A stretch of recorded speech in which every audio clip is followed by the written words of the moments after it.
గన్నవరంలో కోడ్ వచ్చిందా లేదా అని నేను ప్రశ్నిస్తున్నాను. ఈ గన్నవరంలో మెయిన్ రోడ్ మీద సిద్ధం పోస్టర్ మెయిన్ రోడ్ మీద ఉంటే ఎలక్షన్ కమిషన్ వాళ్ళు ప్రతి ఒక్క చోట తెలుగుదేశం పోస్టర్లు తీయడంలో అత్యుత్సాహం ప్రదర్శిస్తున్నారు. వైఎస్ఆర్సీపీకి సంబంధించిన సిద్ధం పోస్టర్ తీయడానికి వాళ్ళకు బాధ్యత లేదా? ఒక సివిలియన్గా ఆ సిద్ధం పోస్టర్ ఫోటో తీసుకొని సి విజిల్ యాప్లో మనకు ఎలక్షన్ కమిషన్ ఇచ్చిన మనకు హక్కు, గుడ్ సిటిజన్స్ ఇవన్నీ తీసి ఫోటోలో పెట్టండి, మాకు సి విజిల్ యాప్లో పెట్టండి అని చెప్పినందుకు మేము ఆ ఫోటో తీసుకొని ఆ విజిల్ యాప్లో పెట్టాలనుకుంటే మేము ఫోటో తీస్తుంటే అక్కడున్న బిల్డింగ్ ఇక్కడ వంశీ గారిదంట.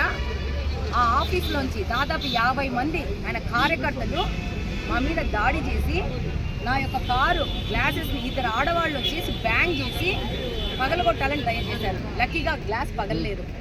50 మంది మొగోళ్ళు ముందు పక్కన ఒక ట్రక్ తీసుకొచ్చి అడ్డం పెట్టి, వెనక పక్కన ఒక బైక్ తీసుకొచ్చి అడ్డం పెట్టి, కార్ల కింద సిమెంట్ బ్రిక్స్ పెట్టేసి నన్ను ఆపేశారు. అలాంటి పరిస్థితుల్లో నేను 100కి ఫోన్ చేస్తే పోలీసులు మరి మేము పిలిస్తే వచ్చారో వాళ్ళు పిలిస్తే వచ్చారో నాకు తెలియదు, కానీ వాళ్ళకి ఫోటోలు తీసామో వాళ్ళ బిల్డింగ్వి మీ మీద వాళ్ళు కేసు పెట్టారని చెప్పి మా మీదకి వచ్చారు. నేను అన్నాను, వాళ్ళ బిల్డింగ్ ఫోటోలు తీయడానికి అదేమన్నా తాజ్మహలా? కాదు కదా. నేను సిద్ధం పోస్టర్ ఫోటోలు తీశానని చెప్పి నా ఫోటోలు కూడా నేను చూపించాను, నేను తీసిన ఫోటోలు. కానీ వాళ్ళు మీరు కంపల్సరీ పోలీస్ స్టేషన్కి రావాలని అడిగారు. నేను ఎందుకు వస్తాను పోలీస్ స్టేషన్లో? నేను రాను. నేను ఎవరి మీద కంప్లైంట్ ఇంటికి రాలా.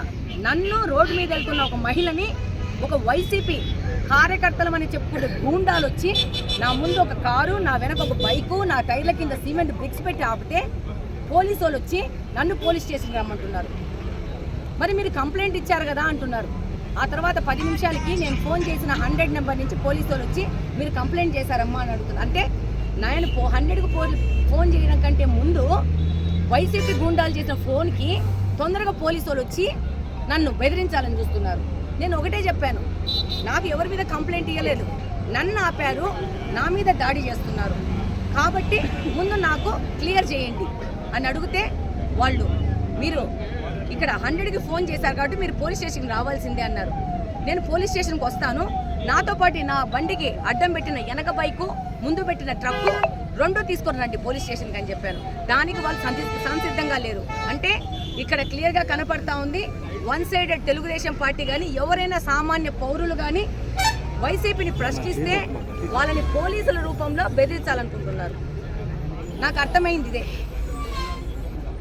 గన్నవరం విజయవాడకు పక్కన ఇంత దగ్గర ఉండి ఇంత మెయిన్ రోడ్డులో సిద్ధం పోస్టర్లను ఇంత నిర్భయంగా పెట్టుకొని ఎలక్షన్కి రెడీ అవుతున్నారంటే ఎలక్షన్ కమిషన్ పని చేస్తుందా లేదా? చివరికి ఇద్దరు ఆడోళ్ళం కారులో ఉంటే ఆడోళ్ళ కార్ని కూడా దాడి చేయడానికి సిద్ధమైనారంటే వీళ్ళు దేనికి సిద్ధం? అంటే దౌర్జన్యం చేసి రౌడీయిజం చేసి ఎలాగైనా అధికారంలోకి రావాలనే వీళ్ళ ఆలోచనని ప్రస్ఫుటంగా కనపడింది ఈరోజు తెలుగుదేశం పార్టీ నుంచి ఆ పరిస్థితిలో యార్లగడ్డ అన్నా కానీ వీళ్ళందరూ వచ్చి పోలీసు వాళ్ళతో మాట్లాడి నా కారు పక్కకి తీసి జరిపితే తీసుకోగలిగినారు. కానీ అంతమంది 50-60 మంది మొగోళ్ళు వచ్చేసేసి దాడి చేస్తున్నారంటే ఏంటి రాష్ట్ర పరిస్థితి అని నేను ప్రశ్నిస్తున్నాను. ఇంకొకటి అడుగుతున్నా, నేను ప్రతి ఒక్క పౌరుడు మీకు ఏ పార్టీ ఉన్న పోస్టర్స్ రాష్ట్రంలో ఉంటే ఇమీడియట్గా మీరు ఫోటోలు తీసి దాన్ని సి విజిల్ యాప్లో వేయండి. ఈ విధంగా వీళ్ళు దౌర్జన్యాలు చేస్తున్నప్పుడు ఈ సమాజాన్ని మార్చుకోవాల్సిన బాధ్యత తప్పకుండా పౌరులది. నేను విజ్ఞప్తి చేస్తున్నాను, ఇలాంటి దాడులు ఇంకా చాలా చేయాలని చూస్తారు వైసీపీ వాళ్ళు. మనమేం భయపడాల్సిన అవసరం లేదు. ఈరోజు ఒక మహిళగా నా ప్రాంతం కాదు, నేను ఇక్కడికి వచ్చి కూడా నేను ఆ ఫోటో తీసి సి విజిల్లో వేశాను. రేపు తప్పకుండా ఆ పోస్టర్ పీకిచ్చే వరకు మేము ఆగము. ఇంకా ఇక్కడున్న పిల్లలకు కూడా చెప్తున్నాను, మీరు కూడా వెళ్ళి ఆ యొక్క పోస్టర్ ఫోటోలు తీసుకొని సి విజిల్ యాప్లో వేయండి. వీళ్ళ దుర్మార్గానికి మన సిస్టమ్ ప్రకారం వెళ్ళి వీళ్ళని కట్టడి చేయాల్సిన అవసరం ఉందని కోరుకుంటున్నాను. ప్రత్యేకంగా ప్రతి ఒక్కరికి చెప్తున్నాను, ఈ విధంగా దాడి చేసే వాళ్ళని తప్పకుండా ఖండించాలా. ఈ విధంగా మహిళలని చూడకుండా కూడా వైసీపీ వాళ్ళు దాడి చేస్తున్నారంటే వీళ్ళు సభ్య సమాజంలో వీళ్ళు చాలా దిగజారిపోయినారని చెప్తున్నాను.